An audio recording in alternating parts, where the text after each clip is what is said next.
we've got something very exciting to show you from the guys at Specialized. And being just ahead of the famous race Paris-Roubaix, you can kind of guess what it will be.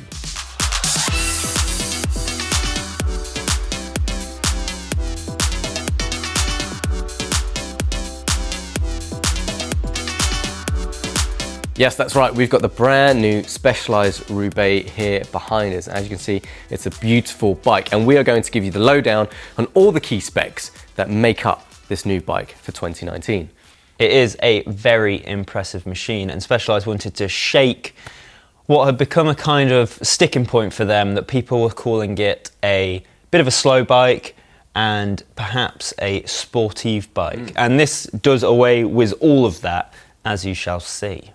So Peter Sagan actually won the 2018 Paris-Roubaix aboard the now old Specialized Roubaix. But interestingly, despite the fact he won that, a lot of the pros were saying that they were finding the bike quite slow, especially at the beginning of the race when the bunch was moving along at about 50 kilometers an hour. They were finding it quite sluggish and quite difficult to keep pace. Yes.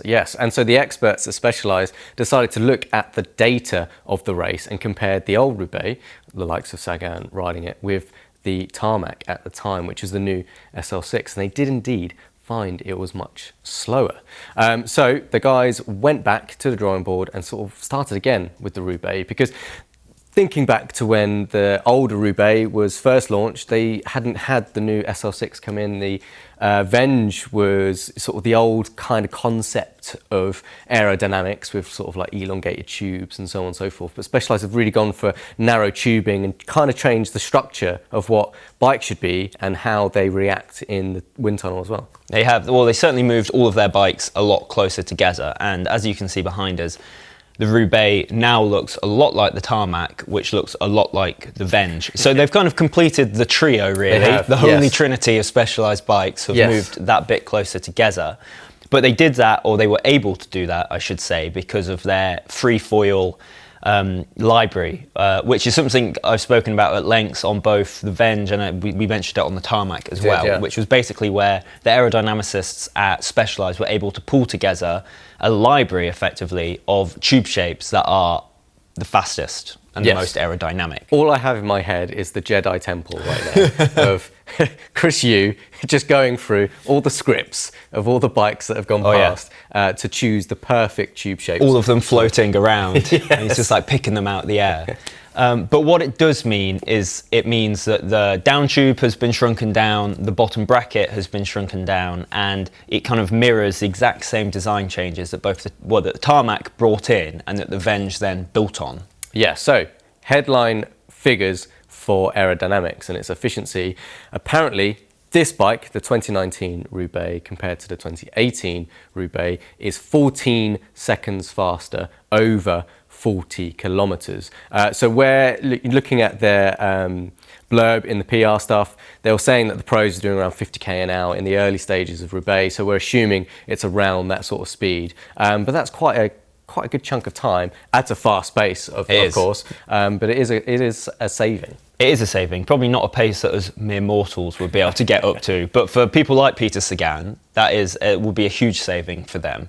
And for those people that have just bought a Specialized S-Works tarmac, like me, the Roubaix, or so Specialized say, is actually faster than the tarmac SL6. So aerodynamically, it's quicker than their lightweight bike, which we don't blame you if you're starting to get a little bit confused now, because every time Specialized are launching a bike, it's faster than their old model, or faster than this and faster than that. So at the moment, the Venge is the fastest bike, then it's the new Roubaix, and then it's the tarmac. Yeah. To confuse things even further, Specialized do like to compare with their own bikes in their range. The Roubaix we got here is actually lighter than the Venge bike, the aerodynamic bike. So on the scale there, it's doing well again. Yeah, and it's quite impressive actually, because the Venge is one of the lightest aero bikes we tested last year. So Specialized are really pushing their technology in both making things faster and making things lighter. But on our scales, the new S-Works Roubaix was 6.99 kilos in a size 52. So that is just under 7 kilos, which is very competitive, especially when you consider the technology that's involved there. And Specialized say that the frame comes in at under 900 grams. So the majority of the frames will use sort of lower grade carbon, fact carbon that Specialized use. They call it 10R, and the Specialized S-Works Roubaix, which is obviously the dream bike, will use 11R for their top end bikes. It will, and Specialized also say it's a little bit stiffer than the old model as well, and especially at the front end for reasons that will become clear very soon.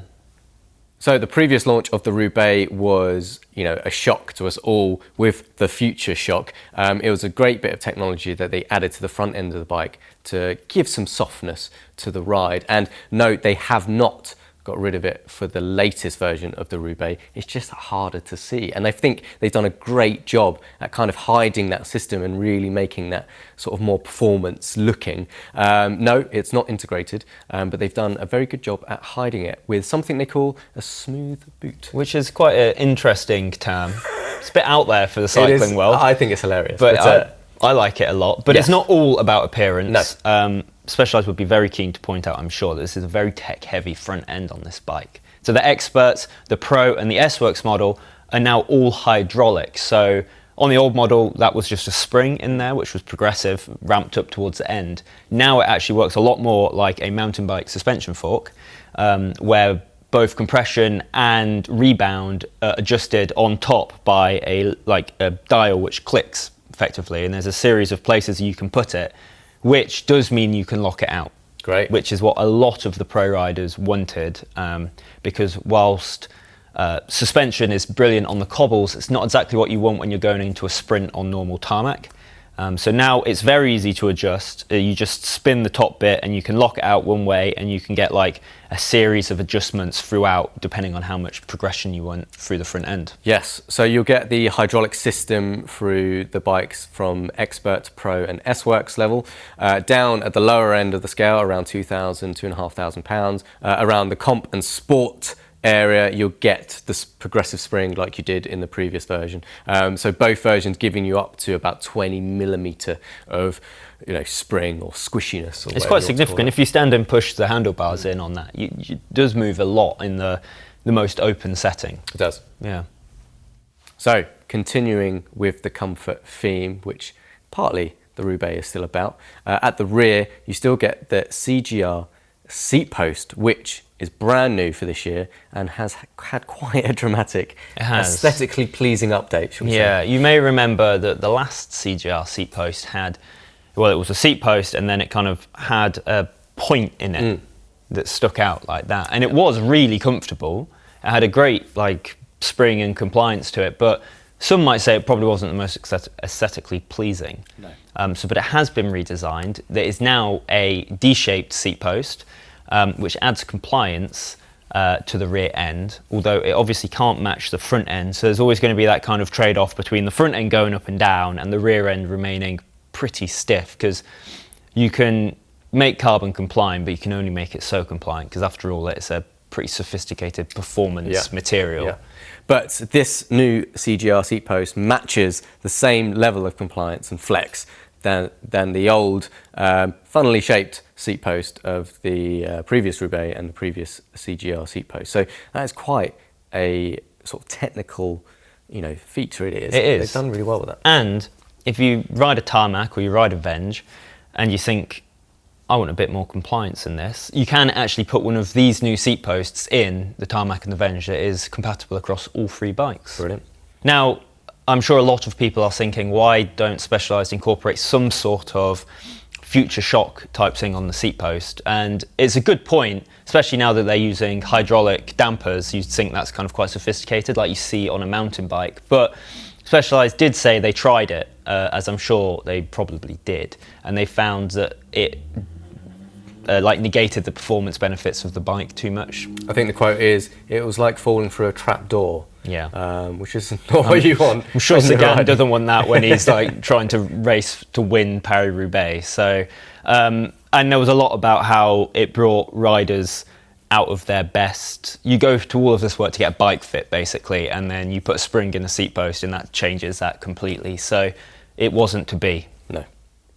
As with many of the brand new bikes from the Specialized, the new Roubaix is a unisex bike. So all frame sizes, the same bike, are designed for men and women in mind.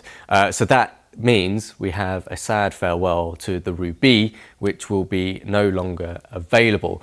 Unlike the Tarmac and the Emira kind of still hovers around at the very entry level of the market. There is no Roubaix left to buy. No, so I think what Specialized are hoping for, that if you were planning on buying a Roubaix for its comfort-orientated sportive merits, let's say, they're probably hoping that that type of rider will migrate, both male and female, to the Diverge, which is much more comfort and endurance based, whereas this is now a bit more performance based. Yeah. So again, you know, the basic terms of Specialized thinking, they got all this data from Retool, a company that they own and use for all their data and rider data, and basically found no difference between limb length of the male and female athletes, which means that there is no need for a different sized bike or different geometry bike between the two sexes. That's true. But as our colleague Michelle pointed out, who is actually riding this very bike out in Flanders at the moment, or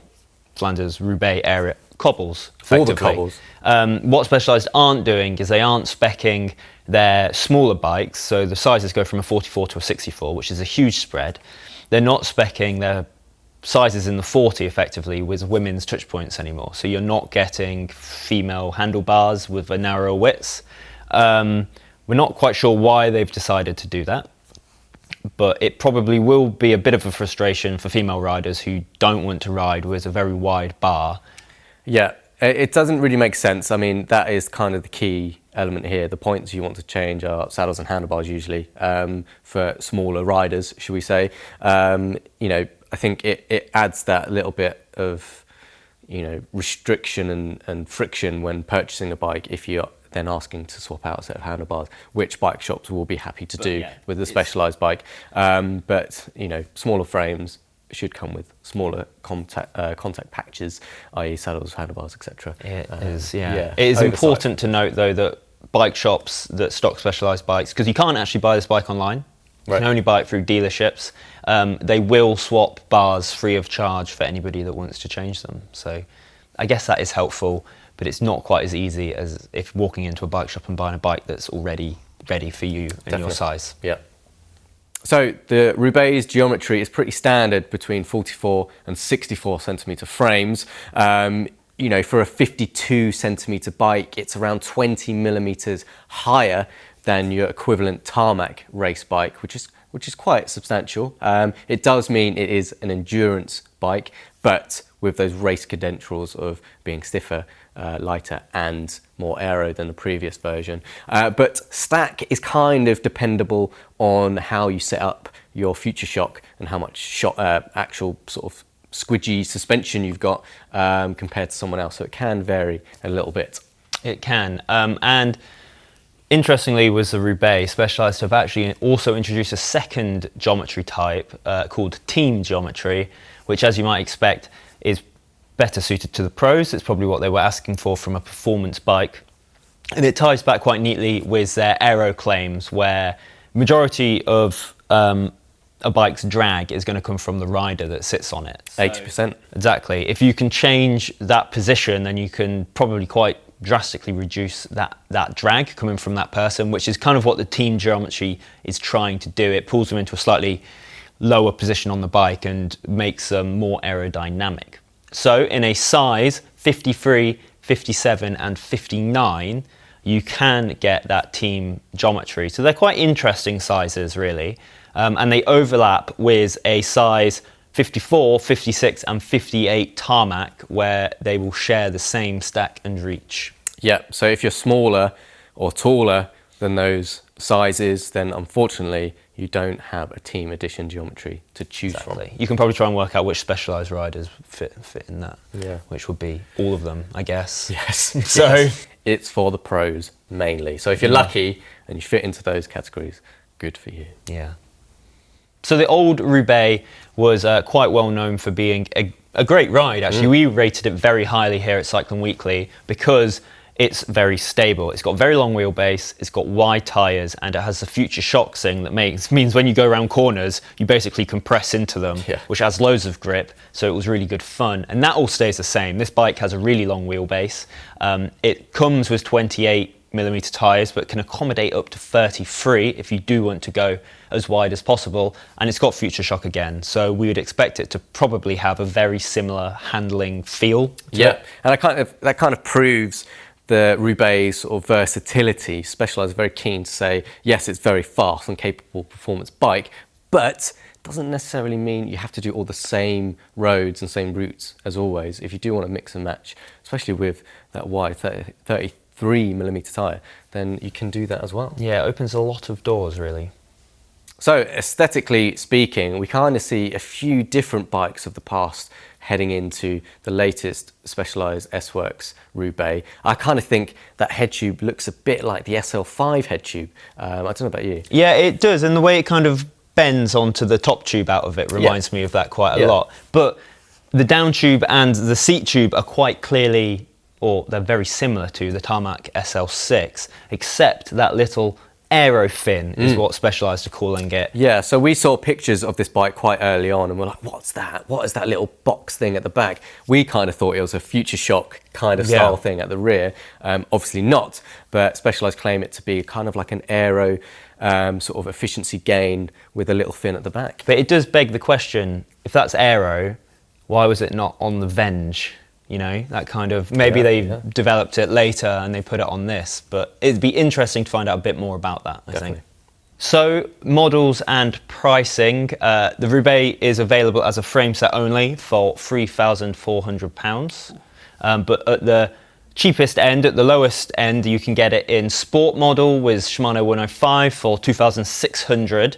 There are then free comp models with Ultegra or Ultegra Di2, 3,400 to 5,400.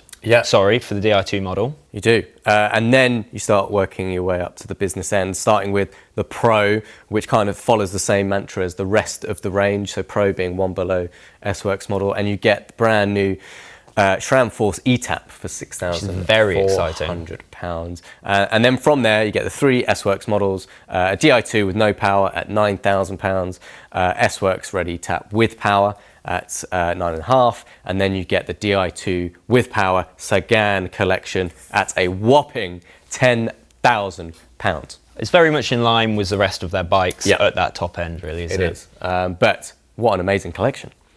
So there you have it, the brand new Specialized S-Works Roubaix for 2019. We certainly love it, but we want to know what you guys think. So do leave us a comment in the comment section below on your thoughts on this S-Works model we have here. But if you've liked this video, please do give it a thumbs up and subscribe to our Cycling Weekly YouTube channel.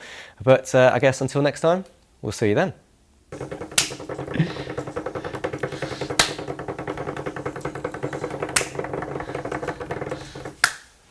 Should we do some vocal warm-ups?